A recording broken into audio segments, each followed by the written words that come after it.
எல்லாருக்கும் வணக்கம். நான் இப்போ தான் மாரி செல்வராஜ் சார் அவங்களோட இயக்கத்தில் வாழை படம் பார்த்தேன். ரொம்ப அற்புதமான ஒரு திரைப்படம். இன்னமும் அந்த படம் இன்னும் முடிஞ்ச மாதிரியே தெரியல. அதுக்குள்ளேயே தான் இன்னமும் இருக்கிறோம். அதில் அவர் பேசின அரசியலாக இருக்கட்டும், வசனமாக இருக்கட்டும், நடித்த எல்லாருமா இருக்கட்டும், அந்த ஊரில் அவங்க வாழ்க்கைக்கு மத்தியில் அந்த ஊர்க்காரங்களை ஒருத்தராகவும் இங்கேருந்து அங்கேருந்து இன்னும் வெளியே வர முடியாத அளவுக்கு தான் அதில் மாட்டிக்கிட்டு இருக்கோம். மாரி செல்வராஜ் சாருக்கு மிகப்பெரிய நன்றி. இந்த மாதிரி ஒரு படம் எடுத்ததுக்கு, இந்த மாதிரி ஒரு வாழ்க்கையை பதிவு வச்சதுக்கு.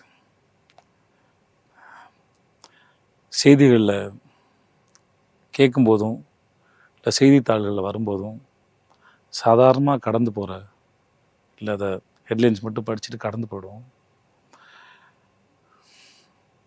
அதுக்கு பின்னாடி இருக்கிற வாழ்க்கையை இவ்வளோ அழுத்தம் திருத்தமாக பதிவு வச்சதுக்கு ரொம்ப நன்றி. படத்தை தியேட்டரில் வந்து பாருங்கள். ஒரு அற்புதமான அனுபவம் உங்களுக்கு கிடைக்கும்.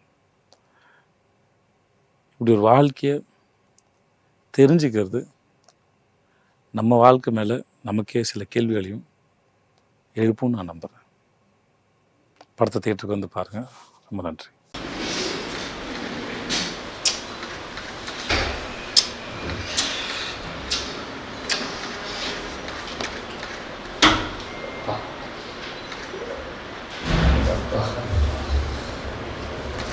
பத்திரப்படுத்த சினிமாவே பத்திரப்படுத்த இருக்கணும். பத்திரப்படுத்த இருக்கணும்.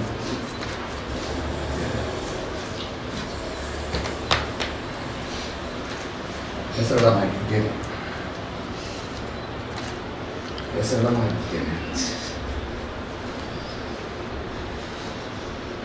அது கஷ்டப்பட்டா வந்து கசனுக்கு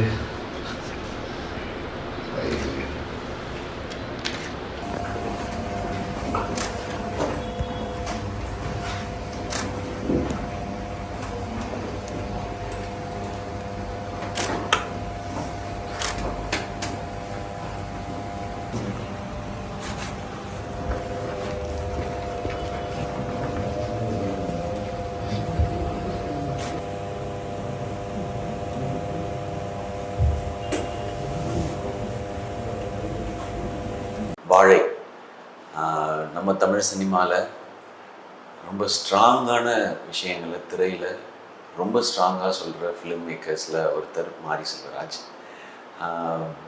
நான் நிறைய மேடைகளில் சொன்ன மாதிரி மாரி செல்வராஜ் வந்து எனக்கு ரொம்ப வருடங்களுக்கு முன்பாக கிரிக்கெட் ஆடும்போதுலேருந்து பழக்கம்.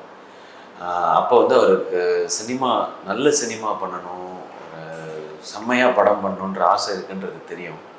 அவர்கிட்ட என்னென்ன கதைகள் இருக்குன்றது தெரியாது. பரியேறும் பெருமாள் முதல் படம் பார்த்தோன்னே என்னை பயங்கர சந்தோஷப்படுத்தினார், ஆச்சரியப்படுத்தினார்.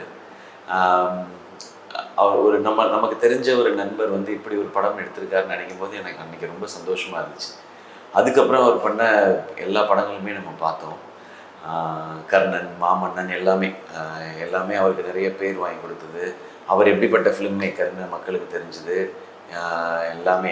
அதுக்கப்புறம் எனக்கு அவரோட பேசுகிற மீட்டிங்ஸில் அவரை பற்றி நிறையா தெரிஞ்சுக்கிட்டேன். ஆனால் வாழை அவர் வாழ்க்கையில் நடந்த விஷயத்த இதில் ஒரு சினிமாவாக பதிவு பண்ணியிருக்கிறார். வாழ்க்கையில் நடந்த விஷயம்னும் போது ஒரு சந்தோஷமான விஷயத்த நம்ம பதிவு பண்ணுறோன்றதை தாண்டி அவருக்கு நடந்த ஒரு மிகப்பெரிய நிகழ்வை, மிகப்பெரிய சோகத்தை இந்த படத்தில் பதிவு பண்ணியிருக்காரு.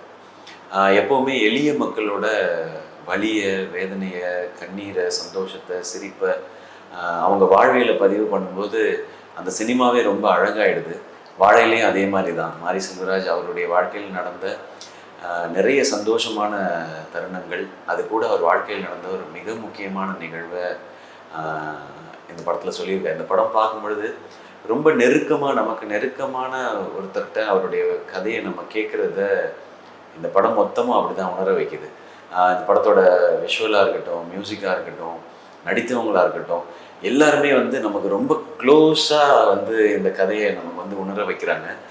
மாரி செல்வராஜ் வந்து கடந்த 2 படங்களாக நிறைய ஆக்ஷன் அதுக்குள்ளே போயிட்டார். இந்த முறை முழுக்க முழுக்க வாழ்வியலை மட்டுமே சார்ந்து ஒரு படம் சொல்லியிருக்காரு. ரொம்ப அழகாக இருக்குது.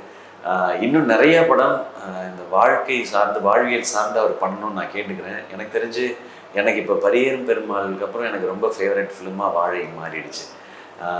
இந்த படத்தை தேட்டரில் வந்து பாருங்கள். அது ரொம்ப ரொம்ப முக்கியம். ஏன்னா நீங்கள் தேட்டரில் வந்து இந்த மாதிரி படங்களை பார்க்கும்பொழுது தான் இன்னும் இந்த மாதிரி படங்கள் நிறையா வரும். அண்ட் மாரி செல்வராஜ் என்பவர் யார், அவர் வாழ்க்கையில் நடந்தது என்ன, அவர் எப்படிப்பட்ட விஷயங்களை கடந்து இன்றைக்கி வந்து சினிமா பண்ணிகிட்டு இருக்காருன்றத தெரிஞ்சுக்கிறதுக்கு இந்த படம் ஒரு வாய்ப்பாக இருக்கும்.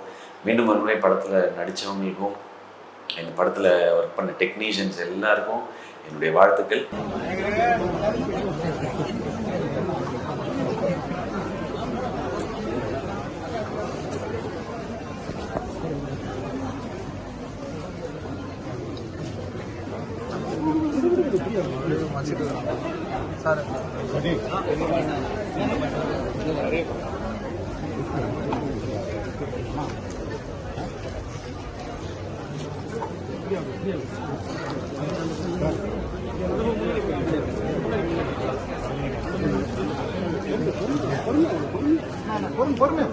பொறுமையா வாங்க.